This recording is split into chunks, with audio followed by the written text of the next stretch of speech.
Why does every wrestler have to announce that they're going to be in the Royal Rumble? There's nothing wrong with a couple of them announcing it, but why does every wrestler, they'll be backstage, hey Renee, I'm going to go to the bathroom, but before I go, I just wanted to let you know I'm in the Royal Rumble. Just come out on Sunday, come to the ring, and start rumbling. And then they did another thing. I've seen WWE announces the number 30 entrance Saturday night. Excuse me? Why? Can someone tell me why they would do that? You know what that's the equivalent of? That's the equivalent of telling a person that you're hosting a surprise birthday party for the night before. By the way, tomorrow we're having a surprise birthday party for you. Make sure you're there. Isn't number 30 supposed to be a surprise? What do I know? WWE Royal Rumble preview and predictions. Don't go anywhere else. It's the greatest show. It's the greatest show that everybody loves. It's the greatest show everybody wants to watch. It's the Royal Rumble. Ladies and gentlemen, it's been quite a while since we've touched on wrestling here and since I've gotten back into it because I was very desensitized to it. With all the reason being, with a lot of other people being desensitized to it, I was very desensitized to it towards the end of the year, September, October, November. It wasn't there for me. It wasn't there for me. Usually, the beginning of the year brings out wrestling fans, whether the ones that are in the shadows, new wrestling fans, whatever it may be, because the first couple months of the calendar year usually are the most exciting. The problem is that afterwards there isn't much substance. After WrestleMania, it just becomes Extreme Rules, and then it's just gimmick pay-per-views. And then SummerSlam, you have a bit of a jolt of adrenaline. And then it comes back down, September, October. Survivor Series back up a little bit again. And then December, it's just, fall is the worst time for wrestling. At least from a fan's perspective, that's just what I see.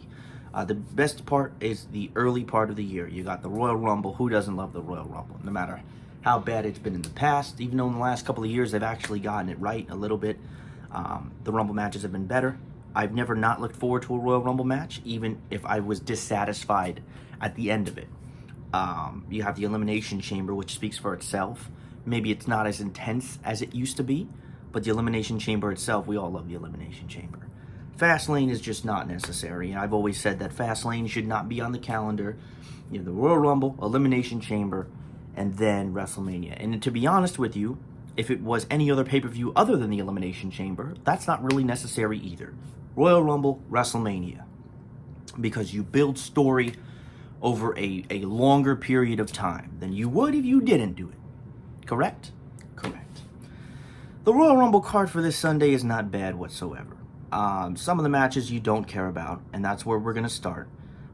It could be added more. There are no fans at this year's Royal Rumble. Of course, it says here, I'm reading off of CBS. I'm doing my own analysis and predictions, but of course you have the victors of the men's and women's Royal Rumble as usual, earn World Championship opportunities at WrestleMania 37. In addition to 2 Rumble matches or 2 World Title matches confirmed, Reigns and Owens, Goldberg, McIntyre. The show starts at 7. Expected to last anywhere from 3 to 4 hours, not counting the kickoff show. Nobody knows what's happening on the kickoff show. We could get something tonight on SmackDown announced on the kickoff show. Let's look at, I don't care about no experts, but let's talk about first. Okay, the first thing here is the Women's Tag Team Championship match, and that's between Asuka and Charlotte Flair versus Shayna Baszler and Nia Jax. Okay, first and foremost, Asuka and Charlotte should not have any type of championship. Not any type of championship. I'm sorry, I worded that wrong. They should not have any type of tag team championship, because why is somebody like Asuka, great thing about Flair, the same exact thing? Why would any of them be challenging for a tag team championship? First off, the women's tag team titles, the second that Sasha and Bayley dropped them, they lost their importance. Now they're still around, they're still relevant. Nia Jax is really nothing for her. Everybody has their separate opinions on Nia Jax. I will leave that to them. Asuka and Charlotte should drop these titles to Shayna and Nia Jax. Because it says here as well, it was ridiculous to put the titles on them in the first place, and given that each are embroiled in separate single storylines, it makes even less sense to keep the straps on them. Exactly. Why is this match even happening? This match should not kick off the show, but this will be your bathroom break. And I hate to say that because I don't want to disrespect the performers, Because the older you get, the more you kind of respect the performers and different kind of things like that.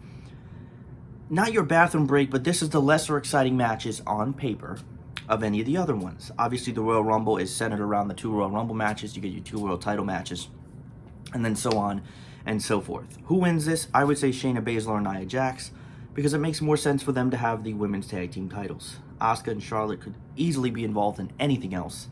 No sense for them to have the championship. So I will go with Shayna and Nia to win the tag team titles. So what does she need another championship belt for? It fit Bayley when Bayley was the champion of both because it fit the storyline. Sasha Banks and Bayley owned the pandemic, and their feud was great. I thought it could have been booked a little bit better. Universal Championship match between Roman Reigns and Kevin Owens. This should be a great match because, in all honesty, Kevin Owens is great in the ring, and sometimes I don't think he gets the credit that he deserves. Roman Reigns, on the other hand, the second they turned Roman Reigns heel, when they had that segment on SmackDown where they flipped over to him and Paul Heyman, not only that, even when Roman Reigns came back at SummerSlam, the second that they did that, everything changed. Everything changed, okay? Roman Reigns started to get better. Roman Reigns had the storyline with the Usos. Roman Reigns is doing the best work of his career since he has returned. Didn't like him as a babyface. They tried for many years to push him. Didn't work, okay? We all know why that happened. Roman Reigns and Kevin Owens also made a last man standing match for the Universal title. It gives a lot of options strong, too. You don't just bury Owens. Last man standing is no disqualification. The Usos can get involved. Jey Uso, that is. But we know that regardless of what happens, there's no way Roman Reigns is dropping this championship yet. And I don't really know when the time comes, if and when it does come, who Roman Reigns would drop the championship to. That would lead me to the Royal Rumble prediction, which I will do a little bit later on. As far as this goes, this should be a great match. Roman Reigns and Kevin Owens has had some pretty good matches together. Kevin Owens has actually had a lot of good matches with a lot of wrestlers on pay-per-views, but being the fact that it's a pay-per-view match, it's Roman Reigns and Kevin Owens, this is the type of match you're going to want to watch, and it probably will be a damn good match. I will go with Roman Reigns to retain the Universal Championship because I don't have any reason to believe why he would lose it, at least yet. But as long as Kevin Owens doesn't get squashed, I have no problem with it. And this is where there could be a problem. WWE World Title match, Drew McIntyre. Now, Drew McIntyre actually did drop the title to Randy Orton and then get it right back, which I never even count. I think they did that because they knew that Randy Orton was on fire so hard and they wanted to give him a championship. The WWE Championship, Drew McIntyre, the current champion, who I continue to say has had a reign that has been a year. I don't count. I really, in theory it won't count, but I don't really count the reign of Randy Orton. I hate to say it, but for me, Drew McIntyre and Goldberg. Now, Goldberg tends to come out of the woodworks and literally kill, or should I say, ruin what could have been another opportunity for somebody else. I will not give my thoughts on Goldberg because that's what somebody else will do. Goldberg and Drew McIntyre. What would happen in this match? You know what's crazy is I see Goldberg coming out looking very strong in this match against Drew McIntyre. I see Goldberg doing absolutely everything. I see him hitting the jackhammer, or trying to. Spear. But you know what's funny? I do not see Goldberg winning. People are scared of what could happen. I could definitely see it happening, knowing how WWE operates. But I don't see it happening against Drew McIntyre. I think that Goldberg will definitely get his offense in. But there's absolutely no need for Goldberg to have a championship. I don't even mind Goldberg being in WWE, but there's no need for Goldberg in his current state to be a champion and definitely take the title off of Drew McIntyre, who owned 2020. Okay? That doesn't make any type of sense to me. I think Goldberg will get his offense in. Drew McIntyre will make him look good, but I think Drew McIntyre will retain his WWE title because I don't have any reason to believe he won't. Outside of WWE's booking, it would make no sense for Goldberg to win. Even though Goldberg has beaten, like it says here, Kevin Owens and The Fiend. Don't even get me started about that, okay? Super Showdown with The Fiend. All right, that's a whole different kind of problem. And WWE's building this championship as the lone world title. Goldberg has never been conquered. It would make no sense to put him over the company's top babyface when nobody really wants him there to begin with, at least from a fan standpoint. Again, Goldberg is Goldberg. Goldberg is great. Have him wherever you want him, but keep him away from the main title, please, because there are a lot of other guys that could have been in this position. You see what you did with Roman Reigns and Kevin Owens. Why is Goldberg here? Because Goldberg draws ratings. No, he doesn't. No, he doesn't. Okay? But they're going to tell you what you want to believe. Drew McIntyre wins, retains the champ. You know what's funny sometimes? I know he doesn't care, but I ever wonder if people inside WWE listen to people's predictions and they're like, wow, that would be a good idea. Or they're like, man, they got no idea what's coming to them. Drew McIntyre retains. Royal Rumble matches. The first one we'll talk about here is the women's. I've been a huge fan of Bianca Belair since the very beginning. The women's Royal Rumble has a lot of different options. But Bianca Belair winning the Royal Rumble would be ginormous because she's unbelievably athletic. She's great. She's fantastic. She hasn't really been given her cut cloth in WWE yet. And I think, and the Royal Rumble itself, the match itself, is supposed to be used to establish either a very good return or somebody who's young and ready to make that jump. That is what the Royal Rumble is designed for. The Royal Rumble isn't designed for somebody to win it 17 times. We know how great she is. She just needs the right storyline, and that's something that I think as well. Belair shows off her strength and athleticism. She could eliminate 9-10 women in the Royal Rumble. I don't think there's any person that makes more sense to win the Royal Rumble than Bianca Belair. I don't care how on fire Alexa Bliss has been. Alexa Bliss is great. Keep her in that character. Keep her on TV. But what does her winning the Royal Rumble do? Nothing. She does not need to win. As somebody said, oh, we just give her the Royal Rumble win just because she's doing good work. Give her a piece of candy on the way to the back. Alexa Bliss has been fantastic, but Bianca Belair needs this win. And I think she needs it more than anybody else on the roster. And it makes sense. So hopefully, Bianca Belair will win the Women's Royal Rumble. Now, as far as the men's go, it's a little bit more tricky. There's one thing WWE loves to do, and this is written from CBS. It gives legends the main spots of the biggest PPV events of the year. That's why Goldberg is facing McIntyre. That's why Goldberg held the world title ahead of last year's WrestleMania, LOL. The Rock's name was tied to Reigns for WrestleMania before, obviously, COVID and all that. I still see that match happening. Edge wasn't returning to be a full-time talent, but it seemed he was ready to be in big spots throughout the year. Obviously, he had the injury at Backlash that was bad and put him out. We see the promo of him announcing he's in the Royal Rumble.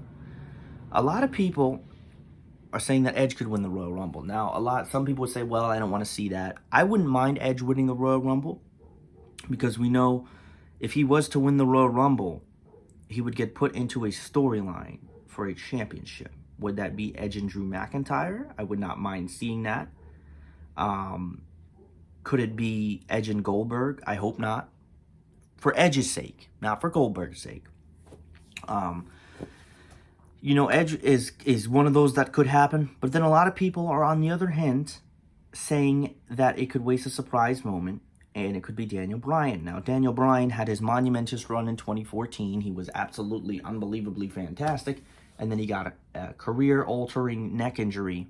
Years he came back. He had some moments, but he never really got to the pinnacle, even though he was the champion. Remember, he had that Planet Earth gimmick, and he was the champion then.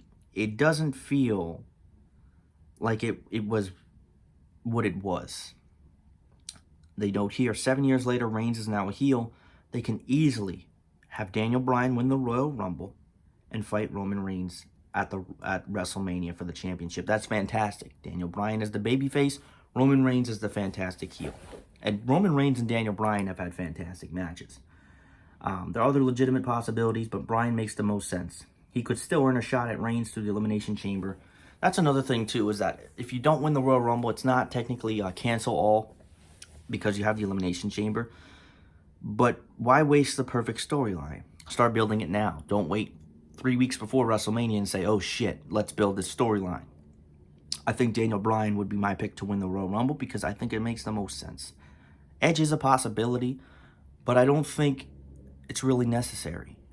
Edge can look great in the Royal Rumble. He can be in the Final Four, but I don't think that he needs to win the Royal Rumble because again, it takes away.